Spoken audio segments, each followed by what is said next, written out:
What's good, YouTube? This is Rob, back with another video. I'm here with my first 48 hours with the Honor 7. It's actually been a little bit over 48 hours with the phone, but overall I've been pretty satisfied with this phone. Now, actually, one of the great things about this phone is its build. Now, way back when it was announced in October that this phone would be coming to America, alongside some of its other phones, the V10, I was pretty excited and looking forward to getting this phone to try to add a budget phone to my channel, give you my opinions of it, and a review of this particular phone. Given the price range of this phone is worth every penny of it. It has the metal unibody design, very rounded edges, 2 cameras, 16 megapixel with a 2 megapixel second camera, which helps with things like depth effects when you're taking bokeh. The LCD display, I've been very surprised with. I like it a lot. It's 18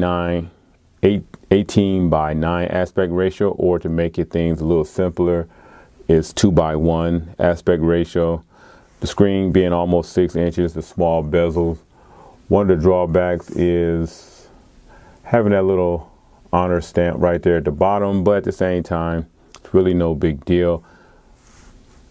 From things that I understand about this fingerprint sensor, it's been actually rated slightly faster than the Pixel fingerprint sensor. It's supposed to react in 0.25 seconds, which is pretty fast for a budget phone. They have this thing called Full View, so in certain apps that you get in, you'll get a small prompt at the very bottom of each app that you may go in, or you can do this through your in the settings. You can be prompted to make the app go into what they call their Full View.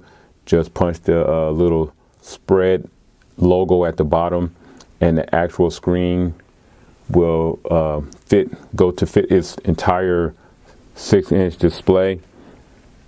It does have a subtle curve to it though around the edges. Also, a pretty cool thing to report on is that it does have a headphone jack. That gets a big thumbs up, but it does have an outdated micro USB charging port. Yeah, I kind of wish that it had a Type-C, seeing that almost everything that I have in my home has migrated over to Type-C, except for an occasional couple of headphones that I may own. I have a couple of Beats headphones that use the micro USB, so it's completely not irrelevant technology, but you know, I would have paid a little bit more money if it were at all possible to get the Type-C. The bottom firing speaker is decent.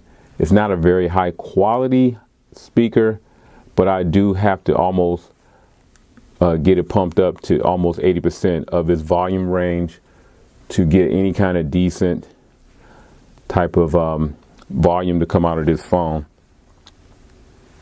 This iteration of the Honor 7 that came to America do have a 3 gigabyte, has 3 gigabytes of RAM, 32 gigabytes of storage.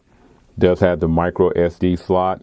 It's what I call a hybrid slot, where you can put in dual SIM. So if you're using 2 GSM SIMs, you can put this in there inside the phone.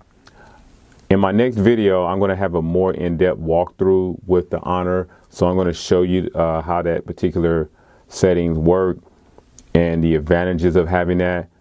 To quickly give you a quick example, for if you're the type of person who like to go out of town or go out of the country, and for example, you can use a prepaid GSM SIM card in this phone along with your other normal SIM card, and have that phone be able to handle both of those SIM cards at one time. It does have a front-facing 8 megapixel camera, which is pretty nice. I took a selfie with it, but it's decent. I'm going to do some camera tests, so I'm going to work on another video to show you what this camera can do.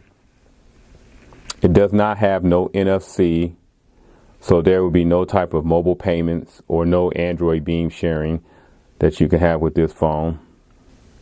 It does have the EMUI 5.1, which is I think it's his latest iteration of his skin that's laying over the Android 7.0.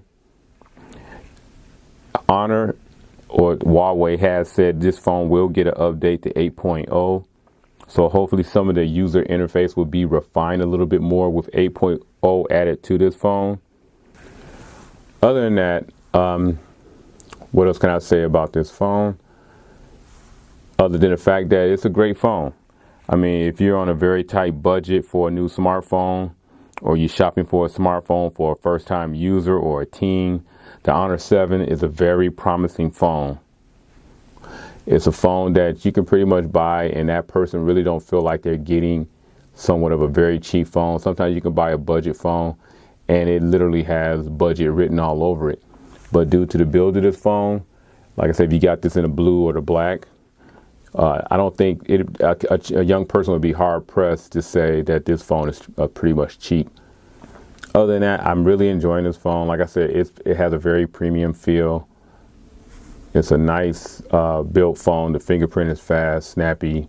The EMUI have some very iPhone-ish like animations. But it's a great phone. Like I said, I wish they had this phone out at Best Buy and Amazon, but as of the filming of this video, they still haven't gotten it out to a wider audience. So right now, I think the best way you can get this phone is through the Huawei Honor US website.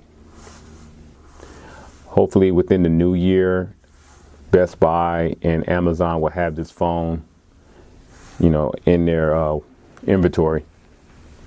All right, well, guys, that's my first 48 hours with the Honor 7X. I hope you guys liked this video. If you did, please give a thumbs up, subscribe. If you have any other questions, please leave them down below. Also, follow me on all my social media sites. And also stay tuned to the Team 100 live stream that we're going to have coming up Friday. Shout out to all the guys in Team 100, BG Tech Life, Tech Gentlemen, Phone Tech at Work, Forbes Tech Review, Android Stud. That's guys that's part of the team. Like I said, thumbs up, like this video. I'll catch you in the next one. I'm out. Peace.